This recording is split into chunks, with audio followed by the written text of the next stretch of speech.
الحمد لله رب العالمين والصلاة والسلام على سيد المرسلين وعلى آله وأصحابه أجمعين. أما بعد فقد قال الله تبارك وتعالى في الكلام المجيد والفرقان الحميد: أعوذ بالله من الشيطان الرجيم. بسم الله الرحمن الرحيم. ولا يحسبن الذين يبخلون بما آتاهم الله من فضله هو خيرا لهم بل هو شر لهم سيطوقون ما بخلوا به يوم القيامة ولله ميراث السماوات والأرض والله بما تعملون خبير. صدق اللہ العظیم. معزز سامعین کرام اور پردہ نشین خواتین، گزشتہ جمعہ کو یہ بات آپ حضرات کے سامنے عرض کی گئی کہ جو کچھ بھی ہمارے پاس مال ہے وہ اللہ تبارک و تعالیٰ کا دیا ہوا ہے، یہ مال ہمارا نہیں ہے. اسی لیے قرآن کریم میں سورہ حدید کے اندر اللہ تبارک و تعالیٰ نے فرمایا: انفقوا مما جعلکم مستخلفین، کہ جو کچھ بھی تمہارے پاس مال ہے اور ہم نے تمہیں دیا ہے، ہم نے تم کو نائب بنایا. کیا بنایا ہے؟ نائب بنایا.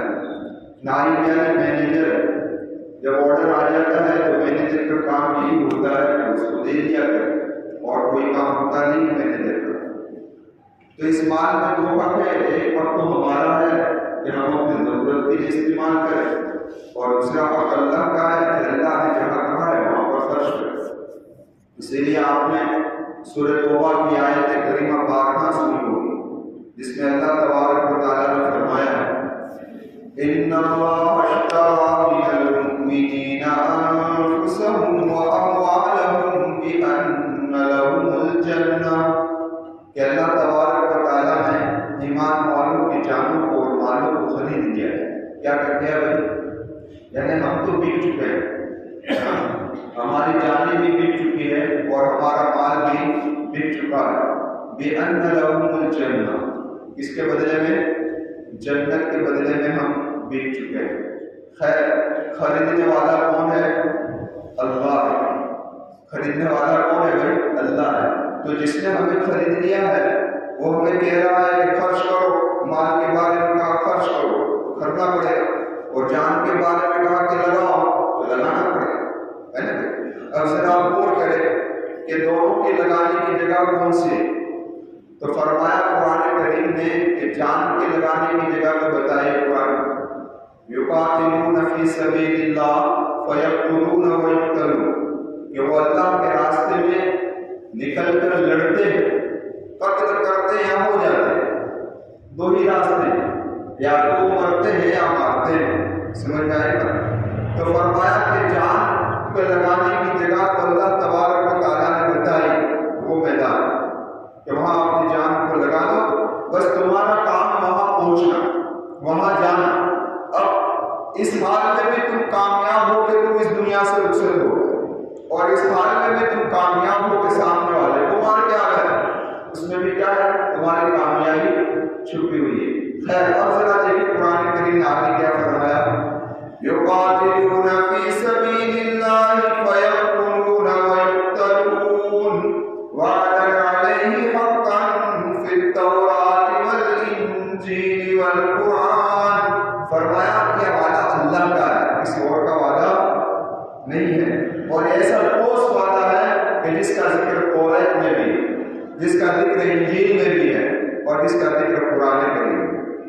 حالانکہ اتنی پختگی سے کہنے کی ضرورت تو نہیں تھی کہ یہ میرا وعدہ ہے، میں نے توریت میں بھی بیان کیا ہے، انجیل میں بھی بیان کیا ہے، قرآن میں بھی بیان کیا ہے. اس کی اہمیت کو سمجھا نہیں. یہ اہمیت سمجھائی کہ تمہاری جان کے مالک تم نہیں ہو، تمہاری جان کا مالک میں جہاں کہوں گا جان کو لگانا پڑے گا۔ اب رہی مال کی بات کہ مال کے خرچ کرنے کی جگہ کے کون سی ہے، کیونکہ بہت ساری جگہ ہے۔ بعض جگہ ایسی ہے جس کو قرآن کریم نے بیان فرمایا، بعض جگہ ایسی ہے جس کو محمد رسول اللہ صلی اللہ علیہ وسلم نے اپنی زبان سے ذکر کیا ہے۔ خیر کیا ذکر کر رہا تھا کہ یہ مال جو ہے اس میں اللہ تبارک و تعالیٰ کا حق ہے، اور حق کے زکات ہے۔ کیا ہے بھائی؟ کون سا حق ہے؟ زکات۔ اس لیے آپ ذرا دیکھیں سورہ بقرہ کی ابتدائی آیت میں اللہ تبارک و تعالیٰ فرماتے ہیں اقیموا الصلاۃ وآتوا الزکاۃ۔ علماء نے لکھا ہے کہ جب دو چیزیں ایک ساتھ کے اندر بیان کی جاتی ہیں تو دونوں کا حکم ایک ہی ہوتا ہے، دونوں کا حکم ایک ہی ہوتا ہے۔ تو کائنات میں بسنے والی انسانیت اس بات کو سمجھ لے کہ جب دونوں چیزیں ایک ساتھ 81 مقامات پر یا 82 مقامات پر اللہ تبارک و تعالیٰ نے بیان فرمائی ہے، مطلب یہ ہے کہ تم نماز کی فرضیت کے قائل ہو کہ نماز فرض ہے، تو یہ بھی جان لو کہ زکات بھی کیا ہے؟ فرض۔ ساتھ میں بیان کرنے کا مقصد یہ حکم یہی ہے۔ اب ذرا آپ ایک بات دیکھیے کہ آپ نے یہ واقعہ بھی سنا ہوگا کہ ہرقل کے دربار کے اندر جب ابو سفیان پہنچے تھے، واقعہ مشہور ہے، اسے اشارہ کر رہا ہوں، ہرقل کے دربار کے اندر جب ابو سفیان پہنچے تھے، حالانکہ اس وقت اسلام میں داخل نہیں ہوئے تھے، ابو سفیان کو اسلام میں آئے فتح مکہ کے موقع پر سن 9 میں، سمجھ آئے گا، سن 8 یا 9 کے اندر جب مکہ فتح ہوا اس وقت ابو سفیان اسلام کے اندر داخل ہوئے۔ ہرقل کے دربار میں ابو سفیان ہے تو ہرقل نے ابو سفیان کو بلایا، ادھر آؤ۔ مدینہ مکہ المکرمہ میں جس نے نبوت کا دعویٰ کیا ہے، محمد صلی اللہ علیہ وسلم کو کس بات کی دعوت دے رہے ہیں، کس بات کی دعوت دے رہے ہیں؟ تو ابو سفیان کے 4 جملے گئے۔ پہلا جملہ یہی کہا وہ نماز کی دعوت دے رہے ہیں، دوسرا کہا وہ زکات کا کہہ رہے ہیں کہ زکات نکالو، تیسرا کہا کہ وہ صلہ رحمی کا کہہ رہے ہیں، کس کا کہہ رہے ہیں کہ صلہ رحمی کرو اپنے رشتہ داروں کے ساتھ، اور چوتھا یہ کہا کہ پاک دامنی والی زندگی گزارو۔ تو مجھے تو یہاں یہ سمجھانا ہے کہ دیکھیے ابو سفیان ہرقل کے دربار میں حالانکہ اسلام میں داخل نہیں ہوئے لیکن انہیں پتا ہے کہ اسلام میں زکات ہے۔ کیا ہے؟ اسلام میں زکات ہے۔ اس سے یہ بھی اشارہ ملتا ہے کہ زکات کے قدیم زمانے سے یعنی مکہ المکرمہ کے اندر فرض ہو چکی ہے۔ سمجھ آئے گا؟ کیونکہ ابھی تو میرے محبوب ہجرت کر کر مدینہ آئے نہیں ہیں، ابھی تو مکہ ہی کے اندر ہے اور ہرقل کے دربار میں ابو سفیان کی کہہ رہے ہیں۔ اب ذرا دیکھیں اسی لیے مکہ المکرمہ میں سورہ مزمل جو ہے وہ اسلام کی ابتدائی زمانے میں نازل ہوئی ہے، اس کے آخری آیت میں زکات کے دینے کا حکم ہے۔ اس سے علماء نے لکھا ہے کہ زکات فرض تو نہ ہوئی لیکن اسی لیے کہ تفصیلات نازل نہیں ہوئی تھی، اسی لیے قرآن کریم میں سورہ بقرہ میں ہے یسألونک ماذا ينفقون، کیا کہا؟ صاحب یہ لوگ پوچھتے ہیں میرے محبوب آپ سے کہ کیا خرچ کریں، یسألونک ماذا ينفقون، تو کام ملا خرچ کرنے کے بعد جو بھی بچا ہو خرچ کرو، آپ کی ذاتی استعمال کے بعد جو بھی بچا ہو رہے وہ سب خرچ کرو۔ یہ حکم ابھی ہوتا تھا، یہ حکم ابھی ہوتا کہ وہ جو کوئی استعمال ہو گیا سال میں بس ہو گیا، جو بچا ہو دے دو، نہیں بھولی نہیں آتا، مشکل ہو جائے۔ تو پہلے مقام یہی حکم تھا جو بچے وہ خرچ کرو۔ پھر جب اللہ کے محبوب صلی اللہ علیہ وسلم ہجرت کر کر مدینہ المنورہ تشریف لائے، سن 2 کے اندر اسلام میں حکومت قائم ہو گئی، تو پھر زکات تفصیل، زکات کے احکامات تفصیل کے ساتھ آئے۔ کب زکات لگے گی، کتنی لگے گی، جانوروں پر کیسے لگے گی، مال پر کیسے لگے گی، سارے احکامات تفصیل کے ساتھ محمد رسول اللہ کا۔ تو میں یہ کر رہا تھا کہ زکات بہت اہم فریضہ ہے۔ کیا ہے؟ اس لیے آپ یہ واقعہ سنا ہوگا کہ اللہ کے محبوب صلی اللہ علیہ وسلم نے جب حضرت معاذ بن جبل رضی اللہ تعالیٰ عنہ کو یمن کا گورنر بنا کر بھیجا تو اس وقت میرے محبوب نے چند ہدایتیں دی، ان ہدایتوں میں سے ایک ہدایت یہ بھی تھی، آپ نے کہا تھا دیکھو سب سے پہلے ان لوگوں کو دعوت دینا اللہ کی معبودیت کہ اللہ ایک ہے اور اللہ ہی معبود ہے، توحید کی دعوت دینا۔ پھر کہا میرے محبوب نے میری رسالت کا کہنا کہ میں اللہ کا رسول ہوں، یعنی کون؟ محمد صلی اللہ علیہ وسلم اللہ کے رسول۔ پھر حضرت معاذ سے میرے محبوب نے کہا جب یہ دو چیزیں یہ مان لے، دیکھو یہ حکمت و مصلحت دیکھو، میرے محبوب نے کہا کہ جب یہ دو چیزیں یہ مان لے تو پھر یہ کہنا کہ تم پر دن رات میں 5 نمازیں فرض ہے۔ پھر اللہ کے محبوب نے کہا جب یہ بات یہ لوگ مان لے تو پھر کہنا کہ سال میں ایک مرتبہ تمہارے مال میں سے زکات نکالے، تمہارے مال میں سے اللہ کہا کہ وہ زکات ادا کر۔ اور پھر آخر میں اللہ کے محبوب صلی اللہ علیہ وسلم نے کلمہ یہ کہا کہ یہ جو زکات ہم ان سے لیں گے تو خلق من اغنیائہم، یہ ہم تمہارے مالداروں سے لیں گے، وَتُرَدُّ عَلَىٰ فُقَرَائِهِمْ، اور تمہارے فقیروں کے اوپر ہم کیا کریں گے؟ اس کو لوٹائیں گے، اس کو بچیں۔ اب ذرا آپ غور کریں اس روایت پر کہ اللہ کے محبوب صلی اللہ علیہ وسلم معاذ بن جبل رضی اللہ تعالیٰ عنہ کو یمن کا گورنر بنا کر بھیج رہے ہیں۔ اس وقت یمن کے اندر نصرانیوں کا زور تھا، عیسائی، اور یہ لوگ ایک ان کے پادریوں کا ایک وفد بن کر نبی کریم صلی اللہ علیہ وسلم کی خدمت میں حاضر ہوا مدینہ المنورہ، اور بحث و مباحثہ ہوا۔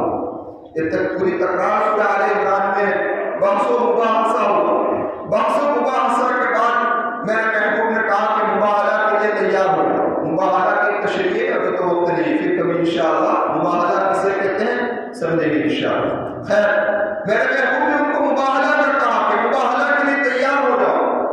اب یہ لوگ آپس میں مشورہ کرنے لگے اور کہا کہ ہم مباحثہ کے لیے تیار ہوتے نہیں۔ تو پھر کیا کہا؟ اب پادریوں کہنے لگے کہ بھائی دیکھو ہم اسلامی حکومت کے اندر میں رہنے کے لیے تیار ہیں۔ اب ایک تیار ہو گئے تو اللہ کے محبوب صلی اللہ علیہ وسلم نے یمن کے 2 حصے کیے۔ ایک حصے کا گورنر حضرت ابو موسیٰ اشعری رضی اللہ تعالیٰ عنہ کو بنا کر بھیجا، اور ایک حصے کا گورنر محمد رسول اللہ صلی اللہ علیہ وسلم نے حضرت معاذ بن جبل رضی اللہ تعالیٰ عنہ کو بنا کر بھیجا۔ اب حضرت معاذ بن جبل رضی اللہ تعالیٰ عنہ جب جا رہے ہیں تو اس وقت اللہ کے محبوب یہ ہدایات دے رہے ہیں۔ پہلے کام کیا کہا بھائی کہ پہلے اللہ کے معبود ہونے کی دعوت دینا۔ اب جب یہ لوگ مان لینا تو اس کے بعد میری رسالت کی دعوت دینا۔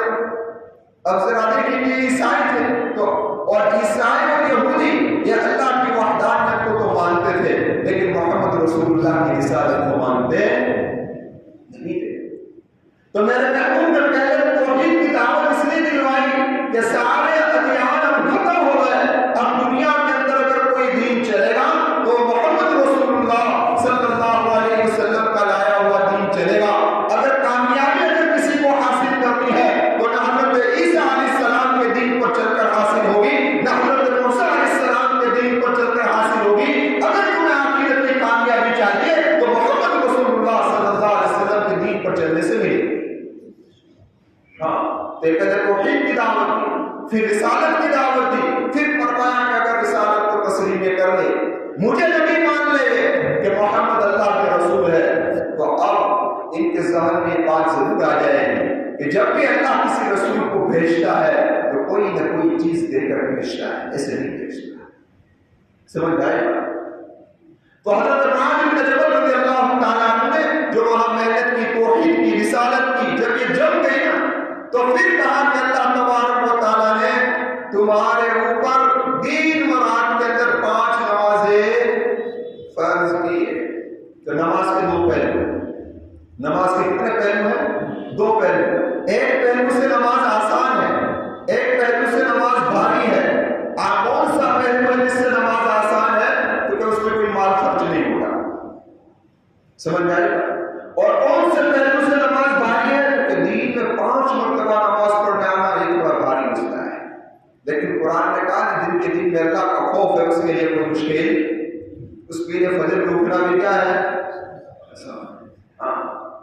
جس کے دل میں اللہ کی خشیت ہوگی اور اس کو بستر پر بھی اٹھا دے گا، لیکن جس کے دلوں میں ڈر نہیں، الگ چیز ہے اس کی۔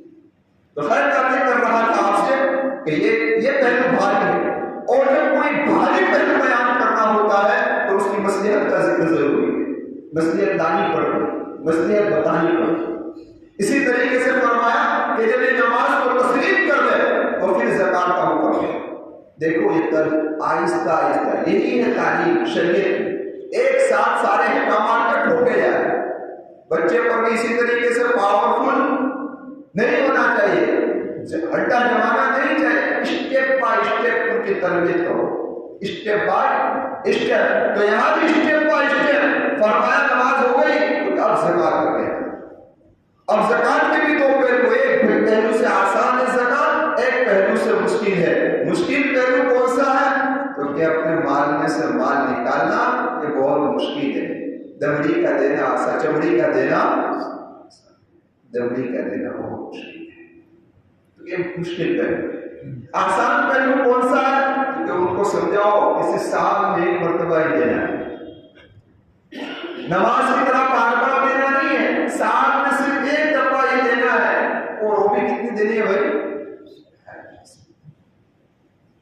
تو خیر کا ذکر رہا تھا، اللہ کے محبوب صلی اللہ علیہ وسلم نے حضرت معاذ کو بھیجا اور یمن کی ہدایت کے لیے ہدایات دے کر بھیجا، تو میرے محبوب نے وہاں بھی کس کا ذکر کیا بھائی؟ اسی لیے شاہ ولی اللہ مقدس دہلوی رحمۃ اللہ علیہ، نوجوان اس بات کو کان کھول کر سن لو، شاہ ولی اللہ مقدس دہلوی رحمۃ اللہ علیہ نے فرمایا وہ آدمی پہلے ہی مرحلے میں جنت میں چلا جائے گا، پہلے ہی مرحلے جو اسلام کے اس 4 ارکان کو پابندی سے ادا کرتا ہوگا اور کبیرہ گناہ سے بچ کر گیا ہوگا، یا کبیرہ گناہ ہو گیا تو پکی سچی توبہ کر کے اس دنیا سے رخصت ہو گیا، اور صرف اسلام کے اس 4 ارکان کو پابندی سے ادا کر دیا، صرف نمازوں کو ادا کرتا رہا، زکات فرض ہے تو دیتا رہا، روزے رکھتا رہا، حج فرض ہے تو کرتا رہا، یہ 4 کام کسی نے انجام دے دیے اور کبیرہ گناہ سے پاک صاف زندگی گزار کر پہنچ گیا، یا کبیرہ گناہ ہو گئے تھے تو پکی و سچی توبہ کر کے اس دنیا سے چل گیا۔ شاہ صاحب رحمۃ اللہ علیہ فرماتے ہیں اور اعمال کیے یا نہ کیے پہلے ہی مرحلے میں اللہ اس کو جنت میں داخلہ دے دے۔ مشکل ہے میرے نوجوان، نمازوں کا اہتمام، رمضان کا مہینے، اتنا پاکیزہ مہینہ، اتنا بابرکت مہینہ، پھر بھی نماز جائے، افسوس ہے، فجر کی نماز جائے، افسوس ہے۔ اور زکات تو بہت سے کم لوگوں پر فرض ہو گیا، تو کام تو 2 ہی رہے، 2 پر تو فرض کی قید ہے، زکات فرض ہونے پر دینی، حج فرض ہونے پر کرنا ہے، کام تو صرف 2 ہی کرتے ہیں، نماز ہو، پھر بھی ہمارے کمزوری، اس سے بڑی بدبختی بدقسمتی اور کیا ہو سکتی ہے۔ شاہ صاحب فرماتے ہیں کہ اگر ان 4 کاموں کے اندر کامیابی آنے کے سستی رہی اور پابندی نہیں رہی اور کبیرہ گناہ کے ساتھ اس دنیا میں گیا ہے تو پھر تو اللہ کی بخشش کے ہے، اس پر رحمت خداوند متوجہ ہو جائے تو اس کا کام بن گیا۔ سمجھ آئی بات؟ رحمت خداوند متوجہ ہو جائے تو اس کا کام بن گیا۔ اللہ چاہے تو اسے معاف کر دے، وہ جہنم میں پہنچانے سے پہلے اس کو جنت میں پہنچا دے، لیکن اگر برعکس اس سے ہوا، اللہ کی رحمت متوجہ نہ ہوئی تو پہلے جہنم کے حوالے نہ کر۔ اللہ میری اور آپ کی حفاظت فرمائے۔ اس لیے ہماری جتنی نمازیں قضا ہوئی ہے، میں نے کل تفسیر میں بھی کہا قضاء عمری کرے، کیا کرے بھائی؟ قضاء عمری کرے، اللہ سے مانگے، پکی و سچی توبہ کرتے رہے، اللہ کی ذات سے امید ہے کہ اللہ ہماری مغفرت فرما دے گا انشاءاللہ۔ خیر میں عرض کر رہا تھا کہ قرآن کریم کی جو میں نے یہ آیت کریمہ پڑھی آپ حضرات کے سامنے مختصر طور پر 1-2 بار عرض کے بعد ختم کر دیتا ہوں۔ قرآن کریم کی جو میں نے آیت کریمہ بھی پڑھی ہے، کیا کہا اس کا ترجمہ سن لیجیے، ترجمہ بعد میں کرتا ہوں، پہلے ایک واقعہ سنا دیتا ہوں تاکہ فٹ آ جائے۔ واقعہ یہ ہے کہ محمد بن یوسف رحمۃ اللہ علیہ فرماتے ہیں کہ ہم ابو سنان رحمۃ اللہ علیہ کی خدمت میں پہنچے، ہم وہاں پہنچے، ان کی زیارت کے لیے گئے۔ جب ان کے وہاں پر پہنچے ہیں تو انہوں نے کہا کہ قریب میں ہمارا ایک پڑوسی ہے اور اس کے بھائی کا انتقال ہو گیا ہے، ہم تعزیت کر کے آتے ہیں۔ فرمایا کہ ہم تعزیت کرنے کے لیے گئے، اب جہاں پہنچے وہاں تو اس نے رونا شروع کر دیا، رو ہی رہا تھا ایسے، اس کو تعزیت کلمات بھی پیش کیے لیکن وہ جواب نہیں دے رہا ہے، اس کا رونا بند نہیں، ہچکیاں چل رہی ہے۔ ہم نے کہا اس قدر کیوں ہو رہا ہے، کیا وجہ ہے ہونے کی؟ تو اس نے کہا میں کیوں نہ رو، اس بنا پر کہ میرے بھائی کو قبر کا عذاب ہو رہا ہے۔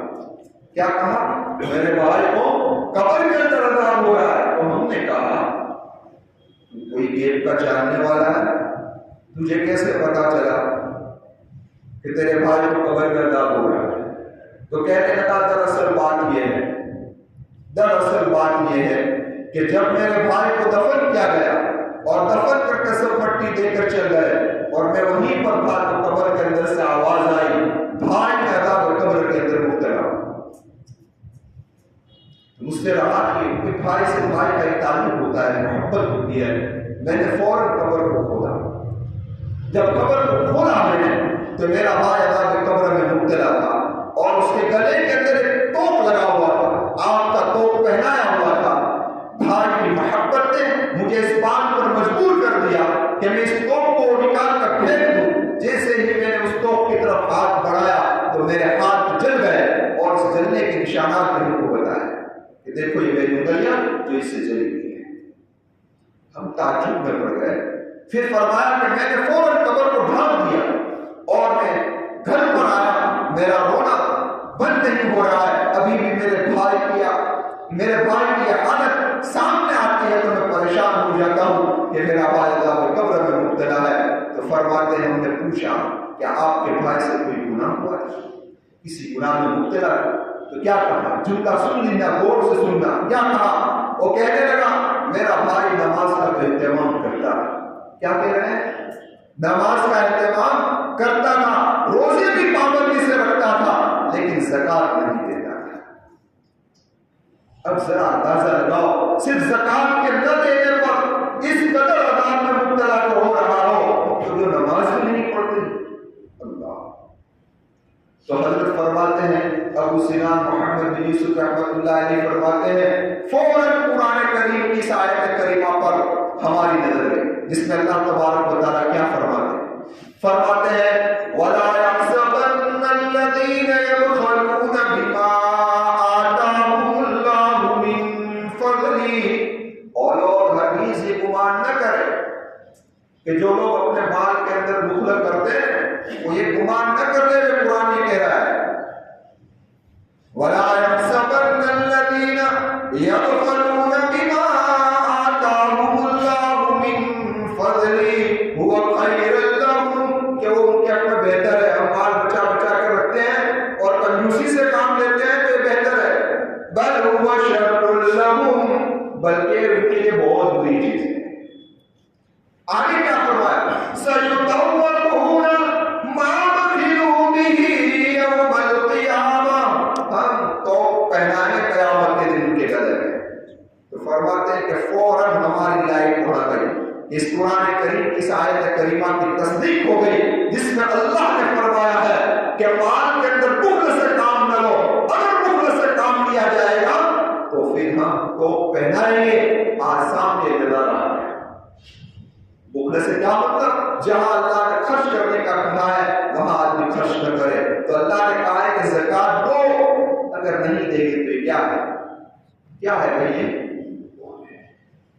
خیر معاشہ صدیقہ رضی اللہ ایک دو بات پھر بات کو ختم کر دیتا ہوں۔ معاشہ صدیقہ رضی اللہ تعالیٰ عنہ فرماتی ہے نبی کریم صلی اللہ علیہ وسلم کی عورتیں بھی سنتی ہیں مائی کے ذریعے سے تاکہ عورتوں کو بھی ترغیب ہو جائے زکات نکالنے کی۔ زیورات پہننا تو آسان ہے، اپنے آپ کو مزین کرنا تو آسان ہے، زکات نکالنا مشکل ہے۔ پھر کہتے ہیں شکایت کرتے ہیں پیسے نہیں ہے کہاں سے نکالتے، بیچ کے نکالو۔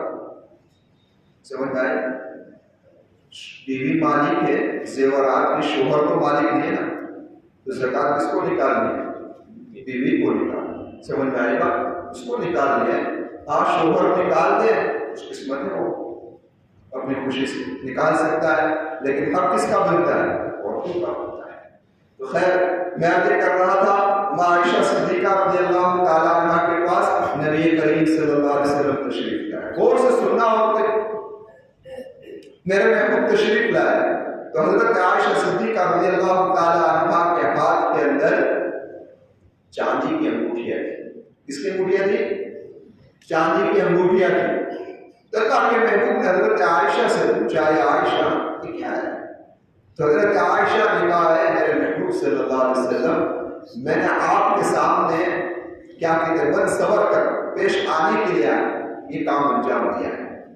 ہر عورت یہ چاہتی ہے کہ شوہر کے پاس وہ اچھی طریقے سے جائے، تو کہا کہ میں نے آپ کے لیے کیا ہے، بن صبر کا آئی انگوٹھیاں پہن کر آئے۔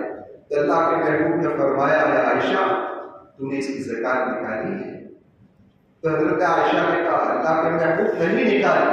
تو میرے محبوب نے کہا عائشہ جہنم میں لے جانے کے لیے کافی ہے، جہنم میں لے جانے کے لیے کافی ہے۔ تو فرمایا زیورات کا پہننا آسان ہے، اس کی زکات نکالنا مشکل ہے، لیکن میری ماں و بہنوں آپ سے گزارش ہے کہ جو زیورات تم نے پہنے ہیں اس کی زکات نکالو، کہیں ایسا نہ ہو کہ یہی زیورات ہمارے لیے آگ بن کر آ جائے۔ اسی لیے اسماء بنت یزید کہتی ہے کہ میں میری خالہ کے ساتھ نبی کریم صلی اللہ علیہ وسلم کی خدمت میں پہنچی اور ہمارے ہاتھ میں سونے کے کنگن تھے، ہمارے ہاتھ میں سونے کے کنگن تھے۔ تو نبی کریم صلی اللہ علیہ وسلم نے پوچھا اس کنگن کی زکات نکالی ہے؟ تو ہم نے کہا کہ نہیں نکالی ہے۔ ہم نے کہا نہیں نکالی ہے۔ تو میرے محبوب نے فرمایا کیا تم اس بات کو برداشت کرتے ہو، یعنی کیا تمہیں یہ بات گوارا ہے کہ اس کے بدلے میں اللہ جہنم کے 2 کنگن تمہیں پہنا، جہنم کے 2 کنگن پہنا؟ یہی واقعہ حضرت فاطمہ کے ساتھ بھی آیا تھا۔ حضرت فاطمہ نے سونے کا ہاتھ پہن رکھا تھا، اللہ کے محبوب صلی اللہ علیہ وسلم وہ سونے کے ہاتھ کو اتارا اور ہاتھ میں ہی تھا، تو اللہ کے محبوب نے حضرت فاطمہ سے فرمایا یہ جہنم کی زنجیر فاطمہ کے ہاتھ میں، جہنم کی زنجیر فاطمہ کے ہاتھ میں۔ پھر حضرت فاطمہ نے اس ہاتھ کو بازار کے اندر دے دیا اور فروخت کر دیا۔ تو جب نبی کریم صلی اللہ علیہ وسلم کو پتا چلا کہ فاطمہ نے ہاتھ کو بیچ دیا ہے اور فروخت کر دیا ہے اور اس کے بدلے غلام خریدا ہے اور غلام کو آزاد کیا ہے، تو نبی کریم صلی اللہ علیہ وسلم نے فرمایا فاطمہ نے جہنم سے اپنے آپ کو بچایا۔ تو لیکن اس کا مطلب ہرگز یہ بھی نہیں، کیونکہ حضرت ابو ذر غفاری رضی اللہ تعالیٰ عنہ کا مذہب تو یہی تھا کہ سونا اور چاندی جمع کرنا جائز ہے، وہ تو بڑے متشدد تھے۔ حضرت ابو ذر غفاری بڑے متشدد تھے، زہد کے بہت اعلیٰ مقام پر پہنچے ہوئے تھے۔ حضرت ابو ذر ان کے نزدیک جو مال استعمال میں لا سکتے ہو بس اتنا، باقی سب تمہارا نہیں، اس کو خرچ کر دو۔ سونا اور چاندی کو جمع کرنا ان کے نزدیک جائز ہی نہیں تھا، یہ ان کا مسئلہ تھا۔ خیر کا ذکر کر رہا تھا، لیکن اس کا ہرگز یہ بھی مطلب نہیں ہے کہ سونا اور چاندی کے ہاتھ کو نہ رکھا جائے، نہ پہنا جائے، بلکہ شریعت کہتی ہے کہ رکھو، اجازت ہے، آپ اکٹھا کر سکتے ہو، خرید سکتے ہو، لیکن ہم نے جو اس پر حق رکھا ہے وہ حق ادا کرو، اس کی زکات ادا کرو۔ اسی لیے محدثین فرماتے ہیں کہ جس مال کی زکات نکل جاتی ہے وہ کنز میں شامل نہیں ہوتا، وہ خزانے میں شامل نہیں ہوتا، وہ کنز سے اب نکل گیا، اس پر پکڑ ہوگی نہیں ہے۔ تو میری معتبرہ گزارش سے میری ماں و بہنوں سے کہ ہمارے گھروں کے اندر جو بھی زیورات ہے یہ نہ سمجھے یہ تو کاٹا ہے، کیا سمجھ کاٹے کا کیا وزن ہوگا، سمجھ میں آئے گا؟ اگر سونے اور چاندی کا ہے اس کا بھی وزن کرنا پڑے گا، اس کی بھی زکات نکالنی پڑے گی۔ تو آپ حساب کریں اور حساب کر کے زکات نکالیں۔ اللہ تبارک و تعالیٰ سے دعا کرتا ہوں اللہ امت کے ان افرادوں کو جن پر زکات فرض ہو گئی ہے اللہ ان کے لیے زکات کا نکالنا آسان فرمائے، ان کی مدد فرمائے، ان کی نصرت فرمائے اور صحیح طریقے سے نکالنے کی بھی اللہ توفیق عطا فرمائے اور صحیح جگہ پر پہنچانے کی اللہ توفیق عطا فرمائے۔ آمین۔ وآخر دعوانا الحمد للہ رب العالمین۔